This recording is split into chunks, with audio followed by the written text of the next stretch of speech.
Oke, sudah bisa.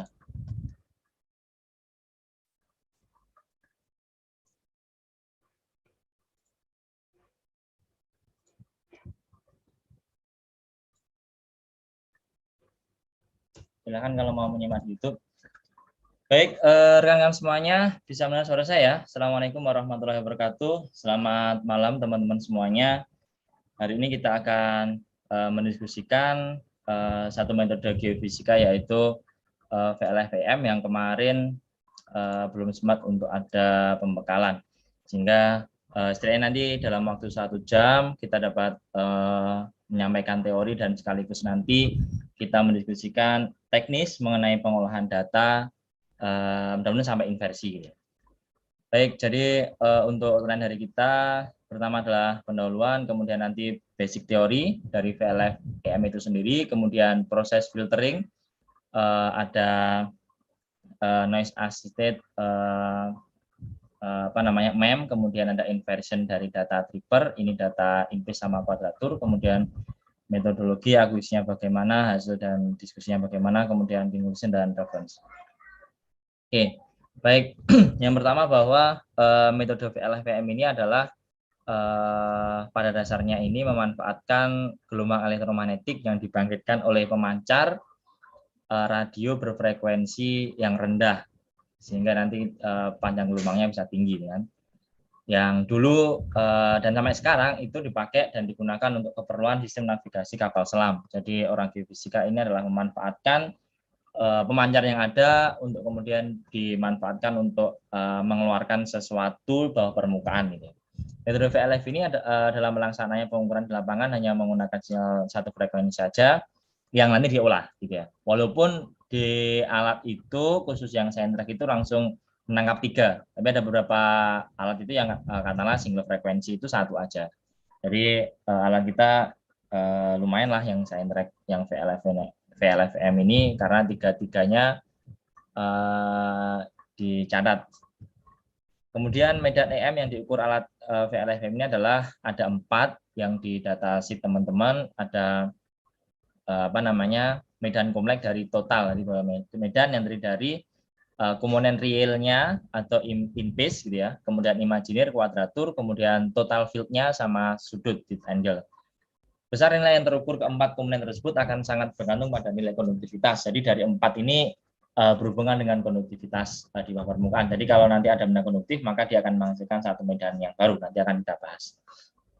Oke, jadi secara umum adalah VLF ini menggunakan pemancar yang ada di dunia yang dimanfaatkan untuk kapal selam. Setidaknya ini ada 42 stasiun ada di dunia, ini dengan nilai frekuensi rendah 15-30 kHz dengan panjang gelombang 10-20 km lambda ya. Sehingga yang ini dimanfaatkan untuk pengukuran VLF itu ya. Oke, jadi di dunia yang terdekat dengan Indonesia itu setidaknya adalah ini ada di Jepang sama kemudian di Indonesia, ada satu lagi ini yang sering muncul, ini adalah dia 19,8, ini boleh jadi yang di sini ini Pak 19,8. Oke, jadi penjelasan gelombang VLF-PM itu setidaknya itu ada 3, jadi karena ini boleh jadi sangat jauh, yang ada di Australia sama di Jepang itu. Gelombang langit ini yang kemudian dia mencapai ionosfer, kemudian dipantulkan lagi, kemudian ada yang gelombang langsung, kemudian ada yang gelombang pantul. Atau ada yang dia terperangkap, tapi yang seringnya adalah dia dengan gelombang langit ini karena dia cukup jauh jaraknya. Oke, jadi secara konsep seperti ini teman-teman. Jadi ini transmitter yang katakanlah kemarin teman-teman mencatat 9,8, 20, sekian gitu ya, atau 16, sekian, itu yang sering muncul di Indonesia, bahwa dari gelombang dari transmitter itu dia karena namanya EM ya, dia menghasilkan EP itu medan listrik primer, kemudian jika dia melewati suatu benda anomali yang di bawah permukaan itu konduktif, maka benda anomali ini dia menghasilkan karena di sini adalah ada primer, kemudian dia menghasilkan sekunder di sini gitu ya. Sehingga dengan nanti paling gampang adalah dengan membandingkan dari EP, EZ, kemudian nanti didapatkan dari parameter in phase kuadratur tilt total fit. Jadi ini yang seperti itu. Jadi kalau lebih detail ini, jadi medan elektromagnetik primer dari pemancar VLFM itu memiliki komponen medan listrik vertikal dan komponen medan horizontal yang tegak lurus terhadap arah perambatan. Jadi dari sumbernya tadi. Kemudian medan elektromagnetik yang HP yang dipancarkan antena pemancar radio VLFM akan diterima stasiun menerima dalam 4 cara tadi kan, gelombang langit, gelombang langsung, gelombang mantul, dan perangkap. Yang sering dimanfaatkan adalah gelombang langit, yang dia mengenai ionosfer dulu. Jika di bawah permukaan terdapat satu medium yang bersifat konduktif, maka komponen medan magnetik dari gelombang elektromagnetik primer akan menginduksi. Jadi ketika di dalam di benda ada konduktif, maka dia menginduksi dan menimbulkan medan listrik induksi. Medan listrik induksi ini akan menimbulkan medan elektromagnetik baru yang disebut dengan medan elektromagnetik sekunder. Jadi ada primer, kemudian dia sekunder. Kemudian medan magnetik ini mempunyai bagian yang dia itu sefase atau real, in phase, dan yang berbeda fase ada out phase atau kuadratur dengan medan primernya. Adapun besar medan elektromagnetik sekunder sangat tergantung dari sifat konduktivitas di bawah permukaannya.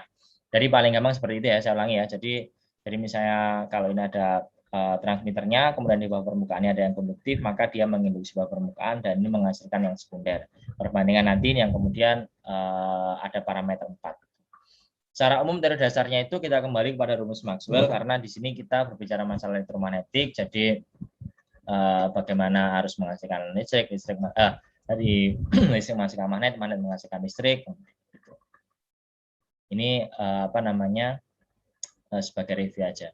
Secara teknikal di dalam alat kita yang Sentrek NV itu, karena ada beberapa alat ya yang hanya tilt itu yang miliknya UGM itu dia menggunakan tilt angel ini. Kalau di kita, jadi misalkan alat tadi kan ini kan ada ini resultannya, kemudian di sini ada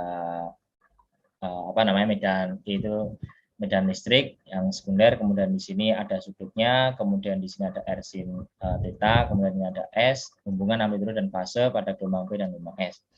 Jadi in phase itu adalah sebenarnya adalah yang paling gampang, ada beberapa cara juga. Ini R cos alpha, kemudian kuadratur itu R sin theta, kemudian kalau total fit ini adalah sebenarnya resultannya dari P dan S ini. Kemudian kita mengenal ada tilt angel itu adalah alfa ini. Jadi ini menunjukkan, jadi katakanlah kalau dia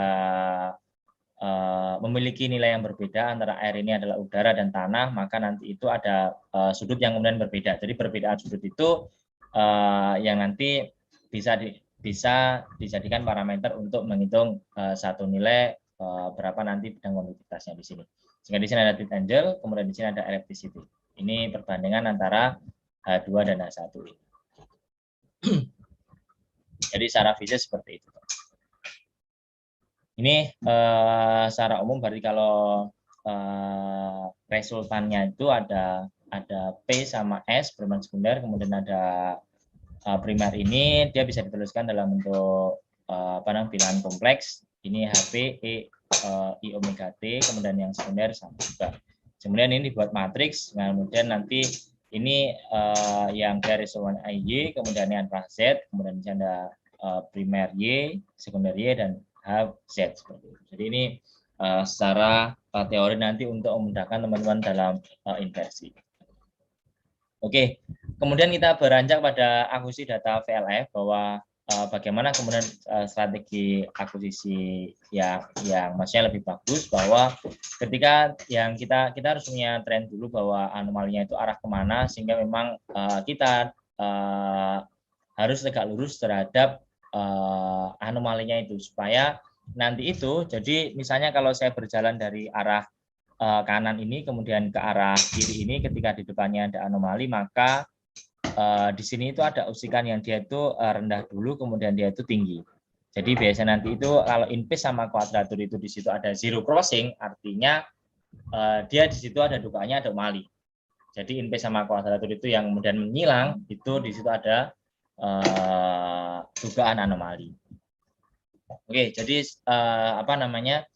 lebih detail lagi, misalnya kalau saya punya anomali entah itu struktur atau apa, bahwa model lens hijau ini yang kemudian disarankan.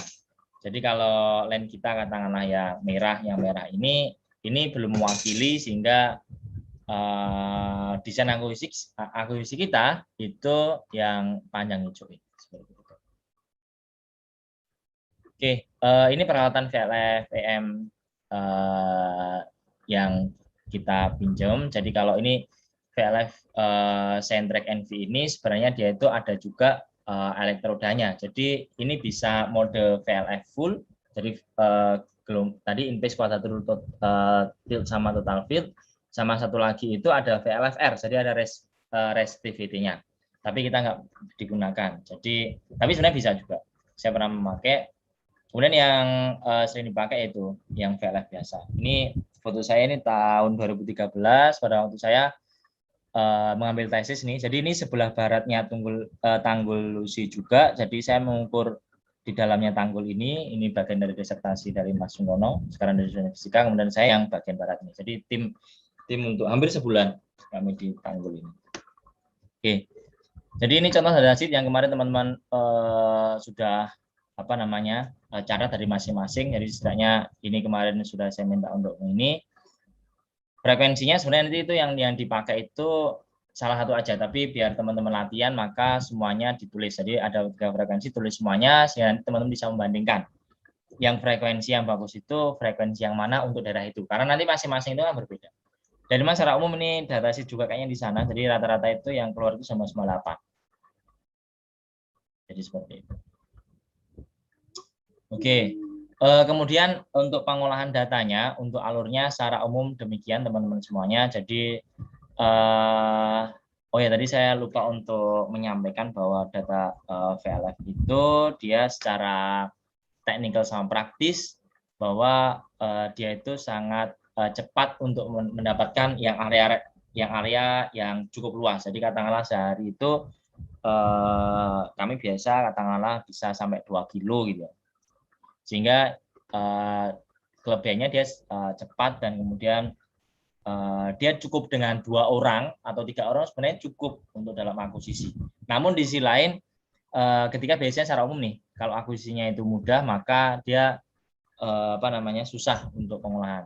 Di sisi lain juga data VLF ini menurut Zheng itu bahwa dia banyak sekali noise yang dipengaruhi karena dia gelombang dari elektromagnetik yang dimancarkan dari gelombang transmitter yang ada di dunia karena dia jauh juga, sehingga ada beberapa sangat banyak noise, ada background noise, kemudian ada yang dia biasanya lebih dari 40 atau 50 secara teknikal itu biasanya dia terbawa, maksudnya terjadi juga noise juga, sehingga salah satu untuk mereduksi noise ini menurut Rehman Mandik gitu ya, walaupun dulu awal-awal kita menggunakan moving average, tapi kalau moving average ini kurang bagus.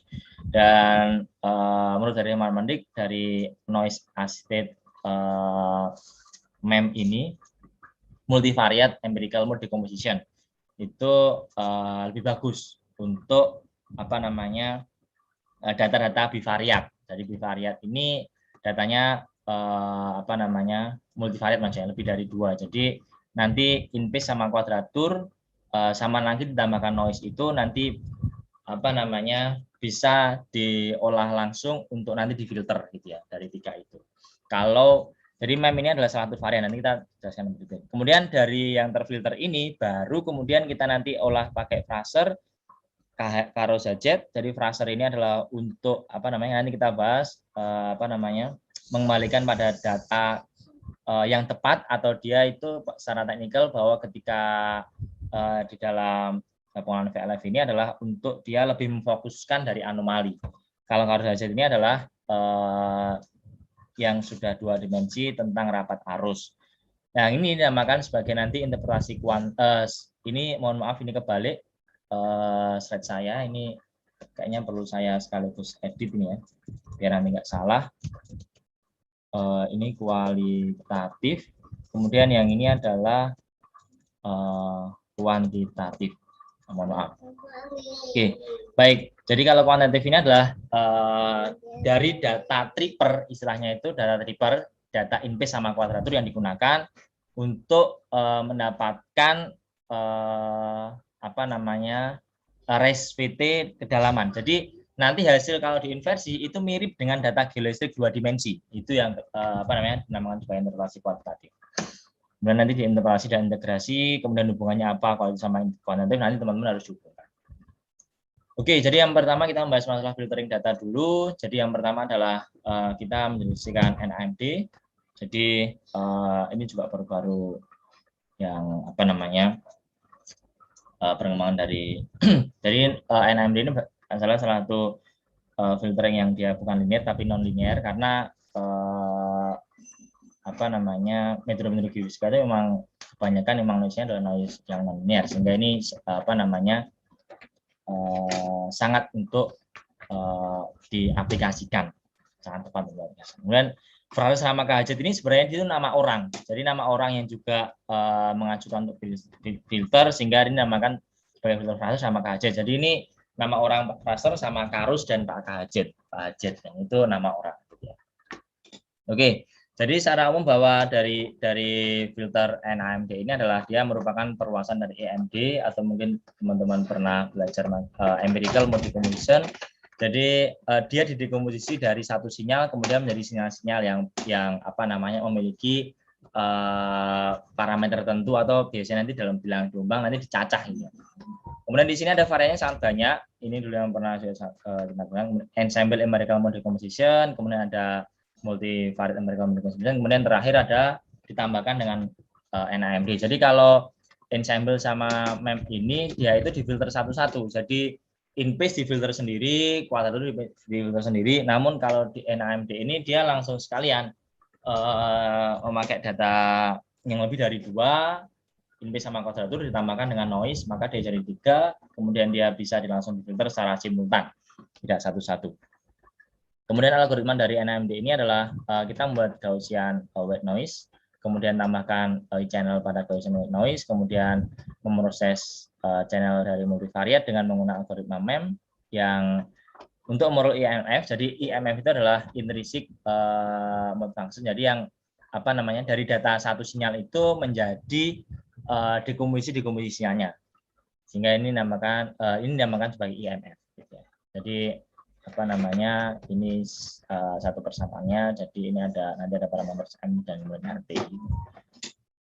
Jadi secara gampang bahwa ketika saya punya sinyal yang hitam, ya ini adalah sinyal awal hitam ini, kemudian ini yang pertama adalah ini modelnya adalah ini maksimumnya berapa, yang biru ini minimumnya berapa, nanti kemudian dia adalah tengah-tengahnya nanti berapa. Jadi modelnya nanti cara seperti itu. Jadi dicacah yang pink ini, kemudian dia yang menjadi MMA1. Kemudian nanti dari yang pink ini, kemudian nanti ini secara praktikal paling gampang seperti itu. Nanti kemudian dilakukan lagi maksimumnya berapa, minimumnya berapa, nanti rata-ratanya nanti berapa. Dengan nanti tambahan beberapa parameter. Nanti terus sampai kemudian sekiranya mendapatkan data yang bagus. Jadi kalau data yang bagus itu bagaimana teman-teman, nanti kita tunjukkan bahwa ketika data-data yang dia itu katakanlah dia itu tiba-tiba zigzag seperti ini gitu ya. Ini boleh jadi ini kemungkinan besar dia terdapat noise di sana, karena memang harusnya data itu tren itu adalah dia cukup smooth gitu ya secara umum dalam geofisika. Sehingga nanti strategi dari filter ini dalam proses untuk menyemutkan ini dengan parameter dengan IMF yang tadi. Oke, saya lanjutkan. Oke, nah jadi ini teman-teman yang sebagai bacaan ini dari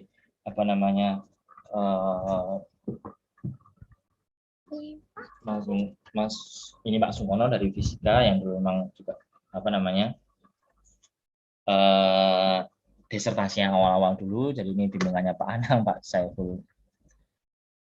Kemudian dari paper ini lebih detail bagaimana kemudian NAMD ini diterapkan pada data VLF gitu ya. Jadi ini coba untuk dimodelkan dengan beberapa ada model BEM, ada EMD, bahwa ternyata MEM ini dia memiliki hasil yang lebih bagus daripada sebelum-sebelumnya, EMD, kemudian EMD dan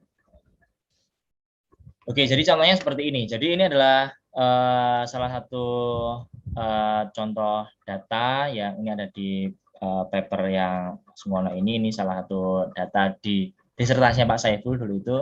Beliau menerapkan VLF untuk sungai bawah permukaan di sana. Jadi sebelum awal-awal dulu itu kita pakai moving average saja, jadi rata-ratanya. Nah, ternyata itu masih kurang bagus ketika dilakukan inversi, dia nggak match gitu ya. Nah, ini ternyata setelah menemukan filter yang tepat ini, NAMD ini, maka dari ini data yang awal demikian, dari in-pace-nya demikian, kuadratur yang biru ini, ternyata dia bisa direkonstruksi, namanya adalah nanti ketika nanti dari data awalnya itu yang originalnya dari data awal, kemudian nanti itu dia didekomposisi menjadi IMF, IMF-nya, jadi ini ada 6 IMF, yang IMF 6 ini adalah residu, nanti nggak dipakai. Secara konseptual, nanti setelah didekomposisi, maka nanti itu akan dijumlahkan. Mana IMF yang kemudian kalau yang dia trennya itu masih zigzag seperti ini, nanti tidak dipakai. Kalau nanti yang trennya dia lebih semut ini nanti yang akan dipakai, jadi nanti IMF 3, 4, 5 ini yang kemudian kita jumlahkan nanti menghasilkan in-phase apa namanya yang hasil filtering. Kemudian yang 3 sampai 5 yang kuadratur juga, sehingga trennya ini yang data, jadi data ini hasil dari rekonstruksi dari NAMD, jadi data ini jadi seperti ini. Jadi kan beda banget kan, lebih semut kan. Sehingga hasil dari proses inversinya pun cukup baik ini. Dulu apa namanya nanti kita tunjukkan bahwa sebelum di NAMD ini dengan moving filter yang biasa, hasil inversinya itu tidak bagus gitu ya untuk apa namanya membuat memfitting kurva di sini gitu. Oke, jadi ini juga jadi hasil fittingnya cukup bagus, ini dipakai pada apa namanya data dicoba. Jadi hasil ini itu hasil dari proses inversi ini menunjukkan data persis dengan resvitas 2 dimensi. Jadi kedalaman dan ini adalah nilai ohmmeternya di sini. Oke, kemudian setelah NAMD nanti kemudian dimasukkan pada filter cluster. Jadi kegunaan dari filter cluster ini adalah dia, jadi misalnya hasil pemodelannya, jadi adalah data realnya atau in-phase-nya, kemudian dia data kuadratur. Setelah dilakukan proses filtering, maka yang gambar nomor 2 itu. Jadinya secara umum kalau dia yang ada anomali, dia ditunjukkan dengan adanya apa namanya zero crossing. Jadi ada crossingnya antara in-phase sama kuadratur. Nah, namun dengan model seperti ini kita masih cukup susah untuk kira-kira anomalinya di mana. Kemudian secara teknikal dari Fraser ini dia membentuk apa ya, membuat anomali itu dia lebih terfokus gitu ya. Jadi saat dia dimulaikan maka keadaan sebenarnya itu dalam keadaan semikian, jadi tepat dalam keadaan semikian. Ternyata filter Fraser itu bukan seperti itu. Jadi ini gampangannya filter Fraser itu dia data, katakanlah ini ada data pertama ya. Jadi pertama data ketiga ditambah data keempat dikurangi data 1 tambah data kedua. Jadi gitu aja. Cukup sederhana untuk algoritmanya. Kemudian yang kedua adalah filter Caruso-Hatch. Jadi kalau Hatch-nya adalah dia filter 2 dimensi yang dia sebenarnya menunjukkan ada sudah 2 dimensi kemudian rapat arus. Jadi apakah jadi rapat arus yang tinggi itu menunjukkan yang dia itu lebih konduktif, yang kemudian rapat arus rendah berarti dia resistif gitu. Dengan apa namanya algoritmanya nanti ditambahkan dengan ini aja 0,1 MN3, kemudian ini ada MN2, jadi seperti data kedua. Jadi ini ada apa namanya konstantanya ini.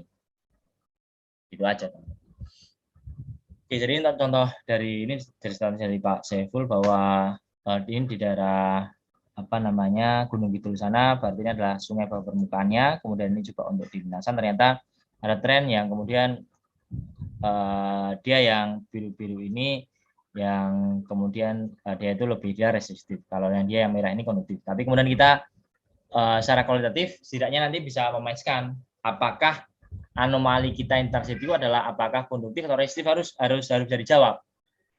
Karena itu yang kemudian harus apa namanya kita analisis yang lebih dalam. Katakanlah misalnya kalau yang dia itu aliran sungainya itu full air ataukah dia aliran atau sungai yang dia kosong, tidak ada airnya, sehingga itu nanti akan berbeda.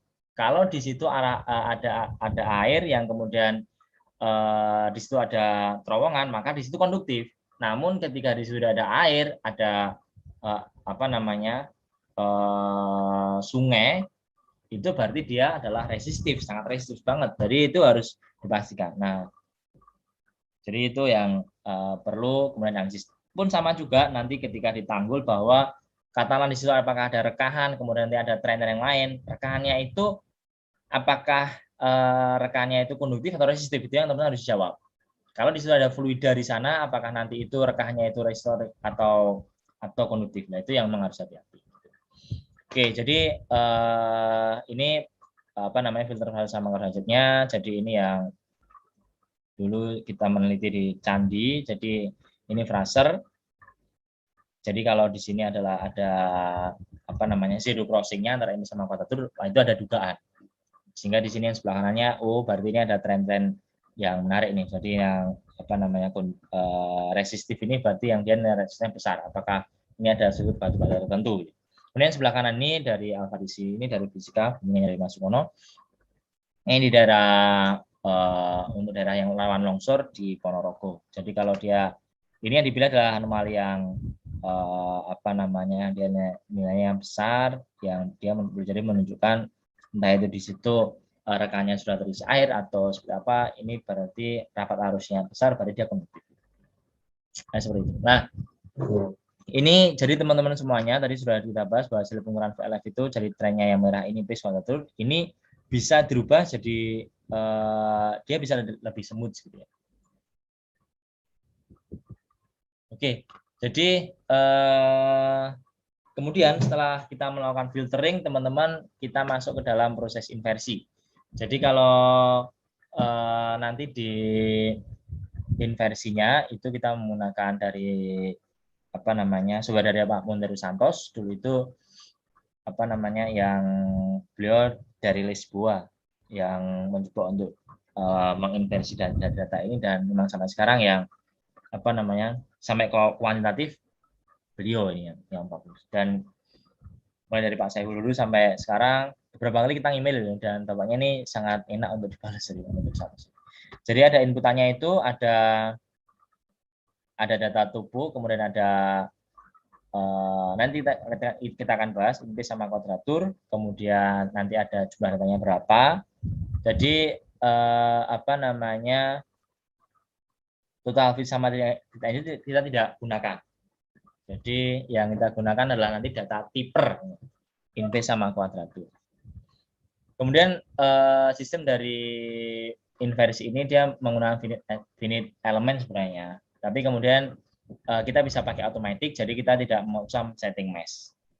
Nah, seperti ini. Jadi sebelumnya sebenarnya sebelum untuk menjustifikasi anomali kita itu perlu dilakukan Huat modeling, tapi untuk skala teman-teman yang satu itu belum. Jadi ini untuk membuktikan bahwa kalau sungai bawah permukaannya itu terisi air atau tidak itu bagaimana. Kemudian yang kedua, dengan Huat modeling ini kita memastikan pada jarak berapa. Jadi kegunaan dari Fraser sama Carnot tadi itu untuk memberikan gambaran, oh ternyata pada jarak meter ke 30-an, maka mesh kita itu atau garis-garis grid kita itu akan kita sempitkan gitu loh. Fungsinya seperti itu, tapi nanti kita menggunakan otomatisnya saja. Jadi saya dulu pernah menggunakan apa namanya yang manual, itu memang kita membutuhkan waktu yang cukup banyak. Jadi kita men-setting dia berapa mesh-nya ini khusus untuk yang dia anomali, tapi secara umum kalau dia dibuat otomatis sudah bisa. Oke, jadi ini hasil dari pemodelannya. Dia ada kakars karena 8.000 meter, kemudian ada rongga, maka dia ternyata seperti ini. Kalau di sini terisi 100% udara, kemudian ada 80%, 60%, jadi trennya cukup berbeda, gitu ya. Tren jadi in-phase kuadraturnya seperti ini. Kemudian cara umum dari konseptual dari inversi itu, ini modelnya apa namanya inversi linear dengan gerakan linear ini, seperti itu. Jadi ada observasi, kemudian nanti ada modifikasi parameter, kemudian bisa ada apa? Nanti ada setting initial responsibility, kemudian nanti kita akan proses iterasi, kemudian ada solusi. Kemudian dari output dari inversi itu nanti ada resistance model, sensitivitas, sama kalkulasi. Oke, ini hasil dari pemodelan underground river. Jadi data pemodelannya adalah demikian, dari data parameter panjang lintasan, kemudian resistensinya ini berapa. Ini jadi seperti ini. Kemudian ketika diinversi, ternyata modelnya ini observasinya. Ketika dicoba lagi dibalik lagi, ini observasi, ini kalkulasi. Jadi trennya masih belum bagus sebenarnya. Ini memang harus difilter gitu, teman-teman. Kemudian secara umum untuk pemodelannya nanti kita akan lewati dulu teman-teman semuanya. Jadi kita yang pertama kita akan melakukan langsung saja teman-teman, mudah-mudahan sudah mencoba ya. Maksudnya halo, ini saya terlalu banyak teori. Teman-teman sudah membuka file saya ya? Sudah, Pak.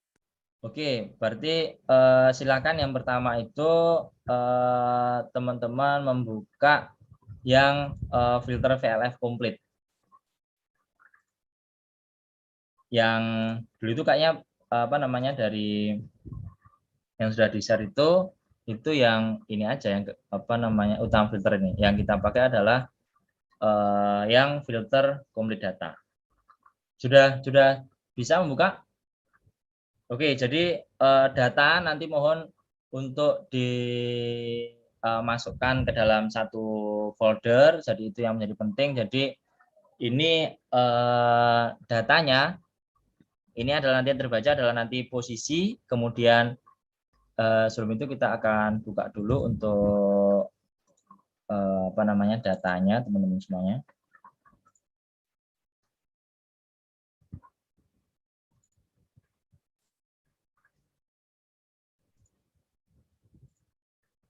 Oke, jadi sebelum itu kita cek data. Jadi gini, teman-teman, jadi datanya itu nanti teman-teman silahkan diketik semua model seperti ini. Jadi nanti sheet 1, sheet 2 ini adalah lintasan. Kemudian yang ini adalah dia posisi, jadi meter keberapa, 0, 1, 2, 3, 4, 5, ini adalah posisi. Kemudian yang BCD adalah dia in phase, kuadratur, tit, sama total fit pada frekuensi pertama. Kemudian ini berikutnya in phase, kuadratur, tit, total fit pada frekuensi yang kedua. Jadi modelnya seperti itu. Sehingga nanti kita bisa cek satu-satu sekalian. Nah, yang kita baca, yang kita filter nanti karena nanti yang diinversi adalah in phase sama kuadratur, teman-teman yang dicoba dulu in phase sama kuadratur dulu. Oke ya, jadi kita kembali ke mana di sini. Jadi silakan teman-teman nanti ini datanya disamakan. Kemudian ini konsepnya tadi adalah kita membaca dari apa namanya dari sheet ke 6 sampai kemudian 7 gitu ya. Oh sorry, ini yang dibaca adalah sheet yang kelima, kemudian ini adalah dari 6 sampai 7 gitu ya. Kemudian kelebihan dari NAMD ini adalah dia langsung difilter secara dua-duanya. Jadi in phase sama kuadratur dimasukkan langsung, ditambahkan noise ini. Jadi ini nanti kita bisa ganti-ganti sebenarnya. Jadi ini adalah tambahan satu noise dengan random noise di sini. Kemudian dia disediakan satu, kemudian dilakukan proses mem di sini. Oke, kemudian data yang pertama kita langsung run dulu saja.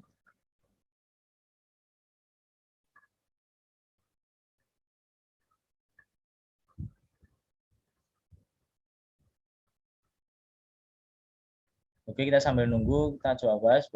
Jadi untuk yang gambar satu ini adalah plotting dari data awal, kemudian in phase kuadratur dari data awal. Kemudian yang figur 2 ini adalah hasil dari dekomposisinya. Kemudian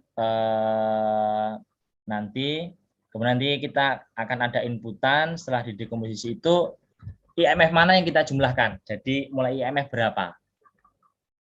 Nah, strateginya nanti untuk memilih adalah nanti yang dia itu semut. Jadi nanti IMF itu nanti biasanya kalau dia yang masih zigzag itu bilang volumenya tinggi. Jadi ini kita teman-teman bisa melihat gambar 12 enggak? Halo? Teman-teman? Belum ada. Belum, Pak. Ini Oke. share screen-nya mungkin Pak, belum di set. Share screen-nya di fix di. Nah, share screen, share apa ya enak ya? Di share Screen aja mungkin Mas. Sama-sama. berarti ini share share screen ya. Oke, bisa melihat semuanya? Nah, sekarang sudah Mas. Oke. Jadi seperti ini teman-teman. Jadi untuk data yang figur 1, gambar 1 adalah data in-phase sama kuadratur yang awal dari observasi. Kita plot in-phase sama kuadratur gitu ya. Jadi yang in-phase yang apa namanya? Ini yang kuadratur yang. Kemudian yang gambar kedua ini adalah hasil dari dekomposisinya. Jadi MM1 hasil tadi yang menggunakan sistem M-Flow tadi, yang ini memiliki bilangan gelombang yang lebih tinggi biasanya sehingga dia masih ini. Kalau untuk kira-kira model data seperti ini, yang kita bisa lakukan adalah yang IMF 3 sampai 5. Jadi artinya IMF 3 sampai 5 ini ditambahkan in-phase sama kuadratur. Jadi kita masukkan di sini. IMF rendahnya, yang rendah berapa? Jadi yang rendah tadi kan 3, kemudian IMF tingginya berapa? 5. Jadi 3 sampai 5 ini yang kemudian kita jumlahkan. Bisa mengikuti Mas dan Mbak? Bisa melihat ini hasilnya nomor 4, figur nomor 4? Sudah terlihat. Oke, jadi dari figur yang keempat ini adalah in-phase dan kuadratur apa namanya awal hasil dari proses filter NAMD. Kemudian yang kedua ini dia ditambahkan dengan Fraser, jadi dia Fraser ini untuk tepat lebih menempatkan anomalinya, sehingga di sini memudahkan untuk kita interpretasi. Kemudian yang ketiga ini adalah hasil dari Karus Sajeknya. Jadi kan kalau gambar seperti ini kan trennya kan kelihatan kan Mas? Tidak seperti yang Mas dan Mbak kemarin tunjukkan datanya masih model zigzag yang seperti gambar yang mana tadi? Iya enggak? Bisa dipahami? Loh? Jadi tahu data bagus dan tidak bagus? Sudah tahu? Nah, dari interpretasi ini berarti di sini kita memiliki yang dia itu sangat resistif, jadi ini konduktif, kemudian ini yang ada resistif. Jadi ini kita masih apa namanya duga semuanya ini apakah yang kita tuju adalah sama konduktif. Sehingga untuk nanti lebih mengkuantitatifkan itu perlu dilakukan proses inversi seperti itu. Jadi nanti data dari apa namanya hasil dari Fraser ini teman-teman nanti sebagai inputan untuk nanti lakukan inversi. Jadi nanti dicari data yang hasil dari Fraser itu apa namanya sebagai inputan, berarti kan di gambar yang kedua ya dilakukan proses inversi. Jadi ini kan D ini data D ini. Jadi ini posisi, kemudian D ini.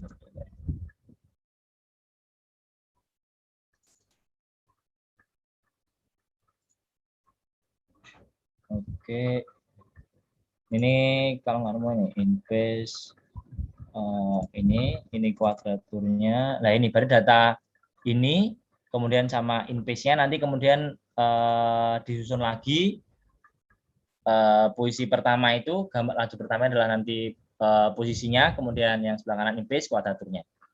Oke, sampai sini ada yang ditanyakan teman-teman semuanya untuk proses filter NAMD, Fraser sama Karus. Jadi ini dalam satu source code.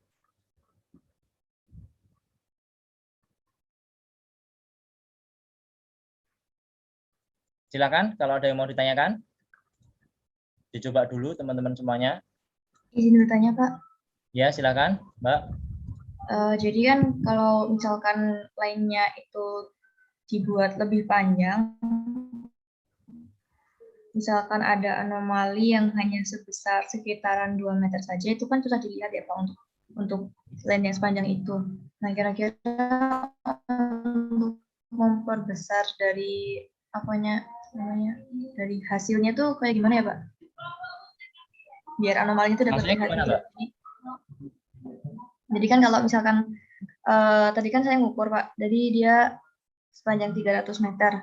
Nah, kemudian tuh banyak sekali yang kurva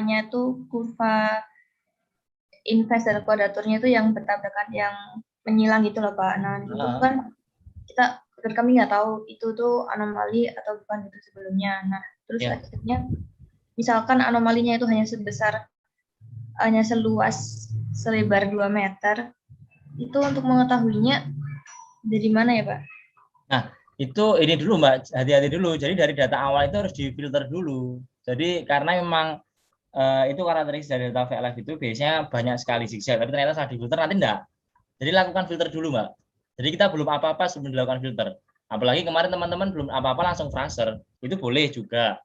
Tapi di situ nanti pasti ada zigzagnya di situ. Coba difilter dulu ya. Jadi nanti difilter, kemudian nanti di fraser sama ColorHZ seperti apa trennya, kemudian nanti baru dilakukan inversi, kita baru bisa diskusikan. Oke? Oh iya Pak. Jadi nanti nggak apa-apa, temuannya itu cari dulu. Tapi yang penting, teman-teman nanti di lapangan, ketika katakanlah menemukan, saya lupa kemarin mengingatkan, di situ ketika yang diukur itu ditulisi pada meter kesekian itu tentang urukan. Di sini ada rekan-rekan di foto dan pada meter berapa itu dicatat. Mudah-mudahan tidak lupa dengan informasi seperti itu. Karena itu untuk memudahkan. Oke? Oke ya, sampai di filter ini ada yang mau ditanyakan teman-teman semuanya? Halo? Kemudian berikutnya, kalau teman-teman tidak ada yang bertanya, kita nanti dilanjutkan dengan proses inversi kalian. Jadi sudah saya kopikan juga proses inversinya. Jadi teman-teman semuanya, jadi nanti kalau kita inversi, kita mendapatkan hasil yang persis dengan data 2 dimensi. Jadi kita baru bisa berbicara banyak. Jadi katakanlah ini yang dulu saya kerjakan di sebelah Tanggul Barat yang jadi tesis saya. Jadi kalau ada rekan-rekan ini kita foto dan meter ke berapa. Kemudian yang ini di sebelah barat itu ada banyak bubble, meter ke berapa kita catat. Kemudian kita kasih pulpen ini. Oh ternyata ini ada sedikit perubahan lah. Ternyata pas di sini itu adalah yang biru-biru ini. Jadi yang atasnya ini. Bahwa di sini yang kecilnya adalah dia itu meter yang kecil alias dia berarti konduktif banget. Jadi artinya di sini boleh jadi ada rekan-rekan yang kemudian di sini ada terisi oleh air di sini karena ini ada bubble dulu itu masih ada bubble. Jadi semburan utama itu di Tanggul sebelah yang barat ini, saya di sebelah timur, saya ini kan di baratnya. Ini boleh jadi dia terisi, kemudian dia ada rekahan. Jadi ini yang kemudian dia memang secara fisis atasnya dia rekah-rekah di sini. Karena secara berubah permukaannya sampai meter ke-20 ini adalah memang dia banyak sekali rekah-rekahan di sini. Jadi kita baru interpretasikan seperti itu, gitu Mbak. Ini di desa Ketapang. Pun sama juga. Jadi dari data tadi Mbaknya ini ada banyak sekali atau bahkan tidak ada yang kemudian silang. Coba untuk filter dulu gitu ya. Ternyata hasil dari filternya itu yang biru sama merah ini beda berubah banget gitu.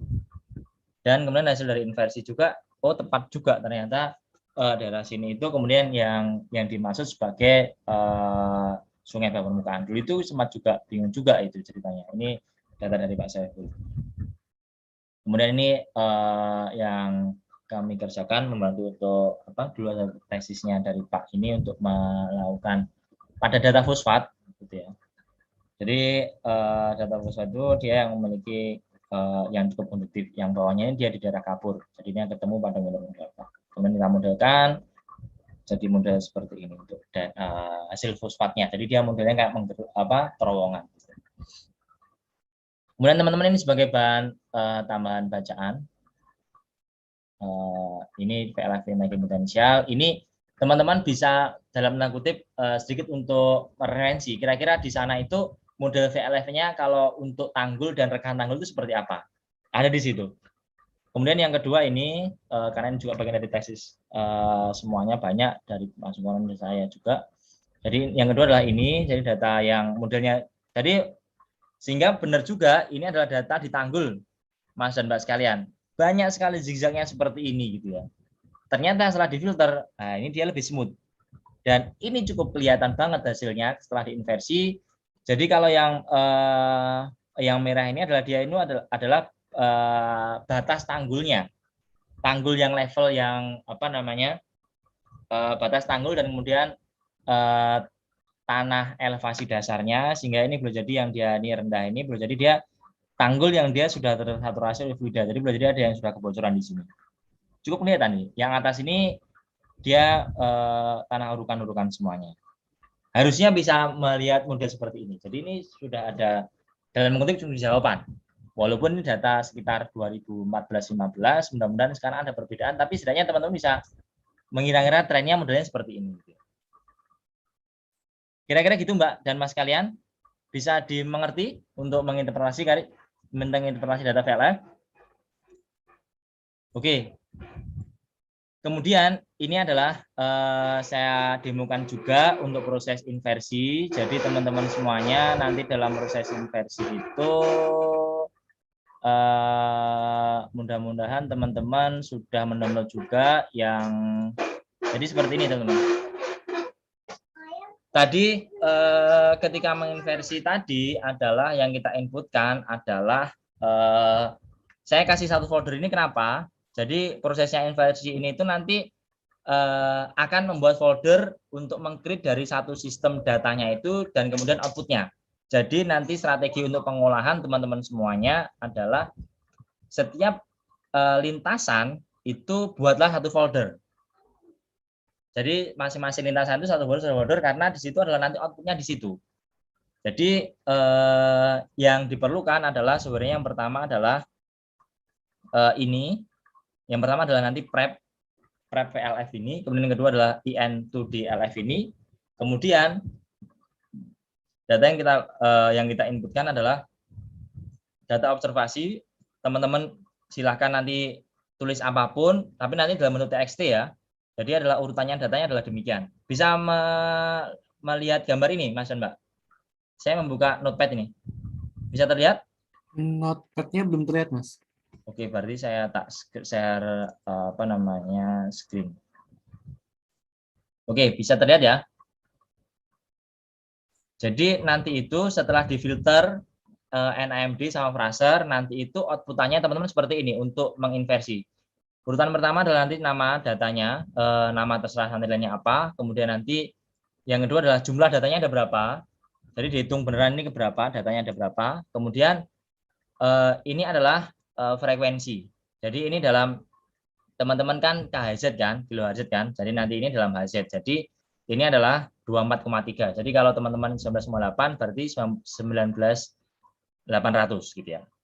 Kemudian urutan datanya yang pertama yang paling kiri adalah posisi. Jadi ini posisi 0, ini berapa, in phase-nya berapa, kuadratur berapa. Tapi ingat yang sudah dilakukan proses filter NAMD sama Fraser tadi. Kemudian dikopikan semua di sini, disimpan TXT. Oke, kemudian dimasukkan data sini. Jadi ini sebagai sekaligus ini saya demokan. Jadi ini saya hapusi semua hasil dari kelitan tadi. Kemudian yang .m ini jangan dihapus karena ini adalah nanti untuk memvisualisasi awal. Ini adalah nanti dalam program MATLAB. Jadi yang kita hapus yang ini model, kemudian result ini. Oke. Jadi teman-teman semuanya, jadi nanti itu adalah yang kedua disiapkan adalah data topo. Jadi data topo ini karena kita anggap sebagai levelnya sama, maka kita buat 00 semua. Disimpan TXT. Kalau nanti ada toponya itu nanti bisa dipakai. Oke, ini sensitivitas juga kita hapus dulu. Jadi yang pertama datanya adalah yang jangan adalah data observasi, terserah namakan apa, kemudian data topo. Kemudian yang pertama adalah kita bisa melihat ini kan Mbak dan Mas kalian.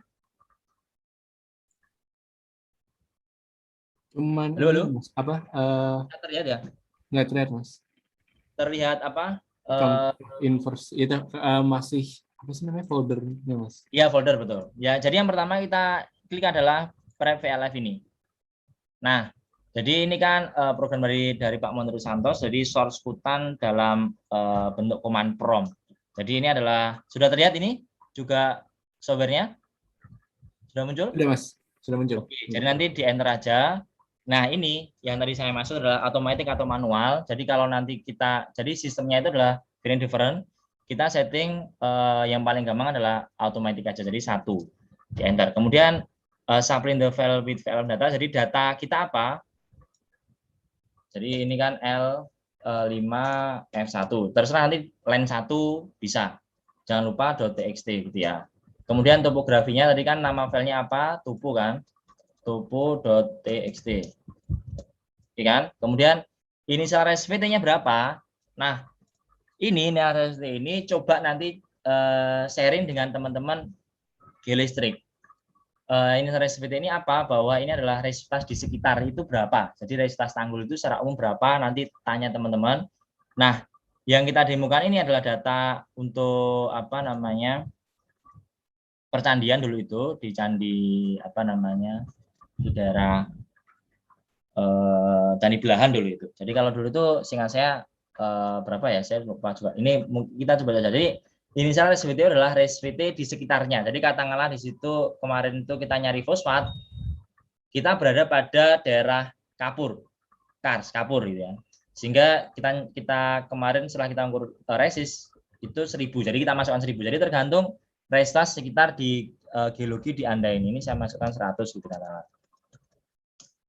Oke. Artinya kalau data tersebut sudah beres, maka di situ ada tambahan data input, ada line, ada mode cell, ada ini, ada line, mode cell, ada input ini. Kalau belum keluar muncul ini, nanti kita tidak bisa untuk melakukan selanjutnya. Jadi harus masingkan muncul. Kemudian baru kita klik yang into di VLF ini. Nah, maksimum iterasinya berapa? Biasanya kita pakai 100. Tapi untuk percobaan ini kita pakai 2 dulu karena cukup lama kalau datanya semakin banyak. Suplai lagang parameter. Jadi kalau nanti teman-teman lebih spesifik dalam proses inversi ini ada namanya sebagai lagang parameter. Ini mulai dari 0 sampai 1 yang kita seringnya pakai 0,08. Nanti coba boleh. Supply in the input file ini kita kita bisa nama sendiri hasil len 5 katakanlah .txt gitu ya. Nah, ini kalau model seperti ini berarti proses persiapan data tadi sudah benar. Kalau ketika diklik sampai hasil len txt dari supply ini tidak muncul langsung kemudian close, berarti data kita pas kita nginput di data observasi tadi yang model yang hasil tadi teman-teman menamakan apa terserah, observasi 1 atau len 1, datanya masih kurang benar urutannya. Kalau sudah model seperti ini kedip-kedip di sini, berarti ini sudah proses. Nah, ini ada N1, N-cell, N-cell, ini adalah nanti ada RMS error-nya berapa dari masing-masing per iterasi. Jadi iterasi 1 nantinya berapa seperti itu. Gitu ya. Sampai di sini ada yang ditanyakan Mas dan Mbak sekalian. Kita sambil nunggu mungkin kita diskusikan sejenak.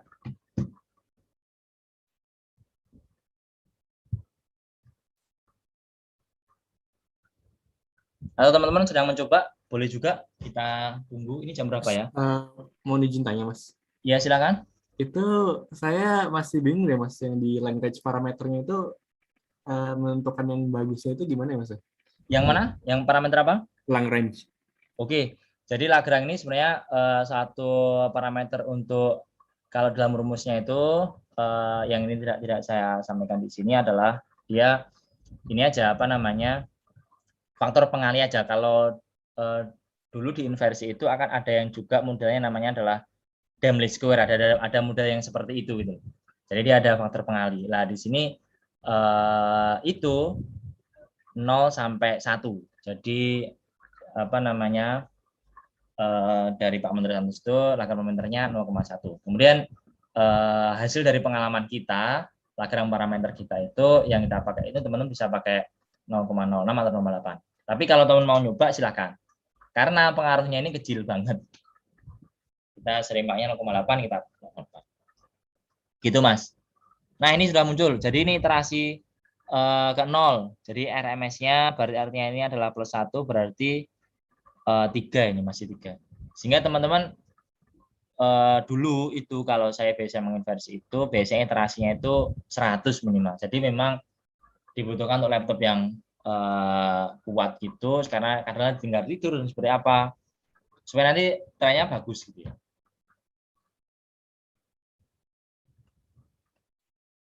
Kira-kira gitu, Mas. Silakan, ini kita berdiri sambil menunggu karena ini yang saya pilihkan data yang paling mudah, maksudnya data yang paling sedikit.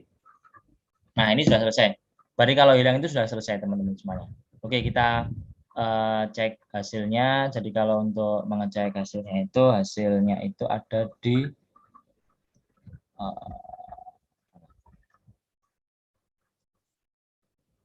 ini. Tadi kan teman-teman kan mengisi output filenya apa namanya. Jadi kita harus ingatkan sendiri. Ini tadi kan saya kasih hasil line 5 gitu ya. Jadi hasilnya bisa dilihat dalam bentuk txt itu adalah demikian. Jadi ini adalah tadi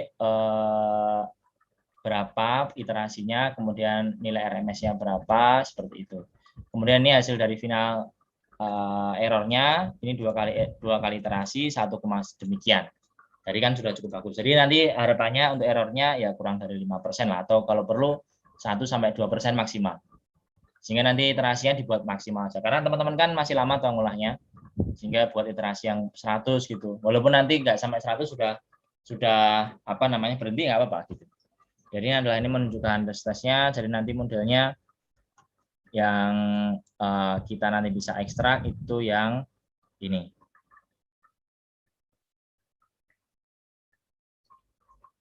Final model ini. Jadi yang final modelnya adalah ini menunjukkan nilai yang ini adalah dia posisi pada meter ke berapa, kemudian yang tengah ini adalah menunjukkan kedalaman. Jadi ini perkedalaman 5 meter, kemudian hasilnya resivitas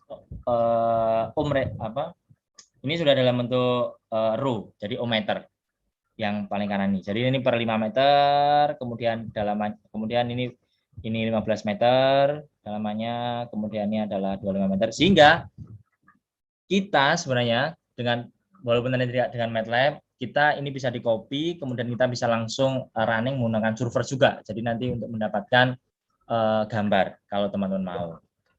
Jadi bisa menggunakan server. Jadi yang digunakan adalah yang jangan lupa yang final model. Kemudian ini ada glow music-nya adalah 4. Tapi kemudian yang kita pakai ini final RMS-nya berapa. Oke, jadi kalau teman-teman apa namanya mau melihat hasilnya paling gampang, kita bisa pergi ke MATLAB lagi. Tadi mana MATLAB? Oke, sorry, tak buka MATLAB dulu lagi. Kemudian kita apa namanya dulu. Kemudian ini tadi line apa namanya yang ini. Oke, saya tak share screen. Bisa terlihat ya untuk MATLAB-nya? Sudah Mas, sudah terlihat Mas. Oke. Ini yang kita load adalah yang ini model inversi ini. Jadi adalah kita mengeload model data, kemudian hasil konturnya gitu ya, hasil fittingnya. Tuh. Oke, jadi figur 1 ini adalah final model inversinya. Jadi ini sensitivitasnya, matriks sensitivitasnya. Kemudian ini adalah hasil dari fittingnya. Jadi nanti dari VLF ini karena dia frekuensi rendah, dia itu sampai 100. Kita sebenarnya bisa nge-cut karena di bawah ini tidak signifikan. Ini kita bisa cut untuk yang hasil bagus di angka 50 ini bisa. Nanti kita bisa meng-cut ini di server juga bisa. Jadi ternyata ini ada 2 anomali yang ada di sini. Gitu ya. Kemudian ini hasil dari fitting kita, ini sebenarnya kurang bagus juga. Ini hasil apa namanya observasi yang merah ini, kemudian ini adalah hasil dari kalkulasi. Ini kurang fit juga karena tadi dua iterasi kan, sehingga teman-teman nanti harus cross check juga bagaimana hasil dari apa namanya fitting dari kurva ini. Seperti itu. Bisa terlihat semua kan dari gambar 3 ini? Bisa Mas. Figur 3. Ada yang ditanyakan sampai sini? Atau teman-teman kalau dengan server tadi tinggal dipanggil server aja, tapi kemudian yang data ini harus ditampilkan nanti bagaimana untuk memudahkan apakah fitting kita berapa. Walaupun tadi sudah dijelaskan fittingnya berapa hasil dari inversinya RMS-nya berapa. Setidaknya ini kita bisa mengontrol dari sini. Seperti yang di slide sebelumnya tadi kan semut-semut semua ya kan hasil dari observasi sama kalkulasi.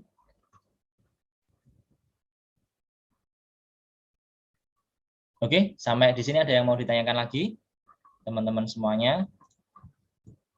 Jadi saya kembali ke sini tadi gambar yang load MATLAB untuk hasilnya tadi itu modelnya seperti ini. Jadi kalau ini hasil dari final modelnya tadi, kemudian ini fitting, kurva fittingnya dari antara observasi sama kemudian estimasi. Ini kan semut banget. Sehingga emang teman-teman memang harus ngecek-cek lagi apakah fitting yang kurang bagus. Sehingga teman-teman nanti boleh jadi nanti yang coba-coba ini adalah filternya. Oh, nah, filternya kurang bagus ini. Coba cek ini. Oke ya. Nah, ini dari data ini jadi seperti ini kan. Beda banget kan. Oke. Oke, ini sebagai data tambahan. Sampai sini ada tanyakan teman-teman semuanya? Mas, permisi Mas. Ya, boleh silakan. Boleh tanya Mas, ini apa tentang kembali sih Mas ke tadi yang filter Cahill Fraser. Oh, Fraser Carusajet. Oke. Fraser sama Carusajet. Nah, Ya, itu ya. saya bingung Mas, lebih bingung ke interpretasinya gitu sih Mas. Jadi gimana sih cara kita mengkorelasikan antara hasil inversi Carusajet dan Fraser? Itu pertama Mas. Terus yang kedua, kadang tuh yang saya amati itu kan biasanya kan kita Carusajet dan Fraser itu kan dibarengin gitu ya Mas ya, analisanya ya Mas ya. Sedangkan kalau yang Carusajet itu dari ininya kan ya Mas, dari crossover antara invest dan kuadraturnya ya Mas ya, untuk betul. resistif dan konduktifnya. Itu Ini kan ya? Iya Mas, betul Mas. Nah itu saya bingung kadang tuh hasil antara Carusajet dan Fraser itu kadang kayak beda tapi selisihnya kecil-kecil. Itu gimana Mas interpretasinya? Saya lebih bingung di interpretasinya gitu deh Mas. Oke, jadi maka dari itu teman-teman mohon nanti dilakukan dulu proses ini ya, filtering NAMD dulu ya. Sehingga nanti teman-teman bisa menginterpretasikan lebih lanjut. Tapi secara umum saya kasihkan sedikit untuk menginterpretasikan. Jadi interpretasi dari Fraser sama Carusajet itu setidaknya kita menemukan beberapa pada meter keberapa. Kira-kira di situ ada anomali, tapi kita tidak bisa mendetailkan ini anomalinya yang seberapa detail. Setidaknya kita menemukan, jadi modelnya seperti ini ya. Jadi ini kan yang rapat arus yang rendah sama yang tinggi. Nah, katakanlah di sini kita menemukan yang pertama ini adalah yang di sini. Tapi kemudian kita bisa cek sehingga kenapa kemudian perlu dibuat proses inversi itu, karena kita juga masih bingung. Di sini ada ketemu zero crossing, kemudian zero crossing. Kemudian kita cek bahwa anomali kita yang dituju itu anomali apa. Kalau anomali yang resistif, maka berarti yang yang nanti kita tandai bahwa nanti yang sebelah kanan nih. Tapi kalau yang resistif, ini yang konduktif itu yang merah. Ini yang konduktif, ini yang resistif. Yang dicari apa gitu ya. Jadi ini sama ini misalnya. Ini juga kayaknya juga kurang benar. Harusnya yang sebelah sini. Kalau misalnya yang ini yang resistif ya betul. Jadi tandai dari zero crossing-nya yang sebelah sini. Karena zero crossing itu dia bisa menunjukkan dua anomali. Dia anomali konduktif sama dia anomali yang resistif. Tapi ada beberapa penelitian yang dia itu katakanlah yang negatif dulu, itu biasanya nanti ada yang dia konduktif. Tapi memang di situ nanti bisa ada dua ini. Jadi kalau dia itu zero terjadi crossing ini, maka di situ ada anomali gitu ya, sesuatu pada meter ke berapa. Sehingga ini nanti bisa dipakai untuk menginterpretasi berlanjut setelah dilakukan proses inversi gitu. Gitu Mas. Oh, paham Mas. Berarti tetap butuh inversi ya Mas ya? Ya, makanya kan tadi kan dinamakan sebagai kualitatif, karena kualitatif ini ada crossing ya udah itu anomali, tapi kita nggak tahu. Setidaknya kita tahu lah meter keberapa, tapi ini lebih detail gimana. Jadi nanti di dalam membahas itu nanti coba teman-teman baca di apa namanya hasil dari paper beberapa tadi yang di Tanggul. Setidaknya dari data Fraser dan Karhazat ini bisa menduga bahwa meter kalau di sini meter ke-30, meter ke-40, 50 sampai 60 ini ada sesuatu karena ini ada crossing. Nah, ini boleh dikorelasikan dengan ini ke lapangan. Namun kemudian kita nggak bisa detailkan. Ini kan hasilnya. Oh ya, saya mengingatkan bahwa kalau biasanya itu hasil dari Karus saja itu yang tiba-tiba itu yang dia ada garis-garis trennya seperti ini, gini-gini. Kemarin saya melihat semuanya hasilnya seperti itu. Ya nggak? Garis-garisnya di sini-sini.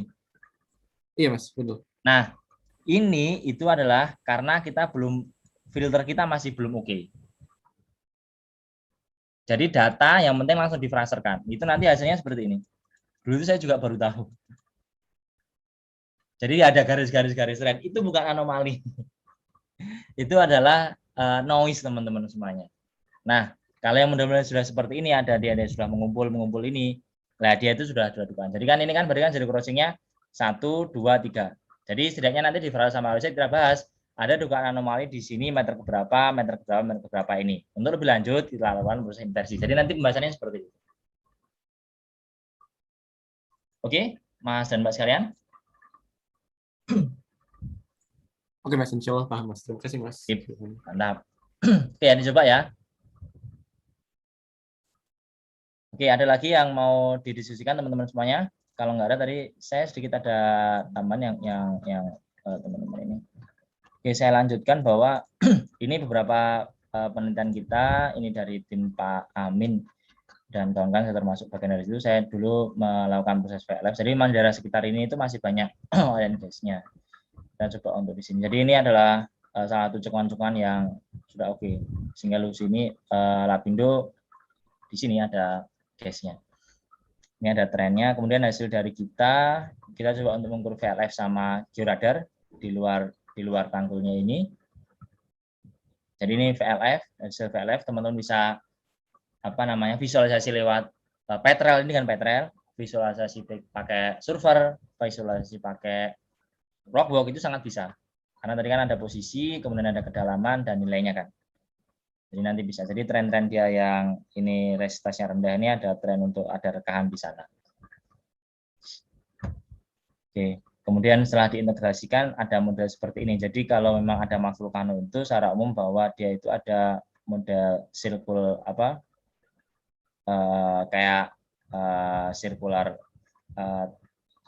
model seperti ini. Jadi ini ada tren seperti ini. Ini kan di luarnya dan ini memang konfirmasi seperti itu. Jadi sebenarnya teman-teman nanti ada gambaran. Kalau di dalam papernya yang masuk itu memang sebenarnya ada kelihatan trennya north east southwest sama kemudian barat timur di sini. Baik, kira-kira itu teman-teman semuanya untuk hari ini. Ada lagi yang mau ditanyakan? Teman-teman, silakan. Halo. Kalau saya insya Allah aman Mas. Oke. Siap teman-teman. Jadi nanti kalau teman-teman belum mengikuti hari ini, nanti bisa lihat ini kan saya streaming di YouTube, jadi nanti bisa melihat di situ. Oke, baik. Cukup ya teman-teman semuanya ya. Siap Bapak. Insya Allah Mas. Baik, terima kasih teman-teman semuanya untuk hari ini. Mudah-mudahan teman-teman selalu sehat yang sampai pengukuran hari ini dan tetap semangat karena masih ada waktu untuk besok. Sekian dari kami. Assalamualaikum warahmatullahi wabarakatuh dan selamat malam. Salam sehat semuanya. Terima kasih ya teman-teman semuanya ya. Terima kasih Mas Yuan. Yuk, sama-sama. Ini saya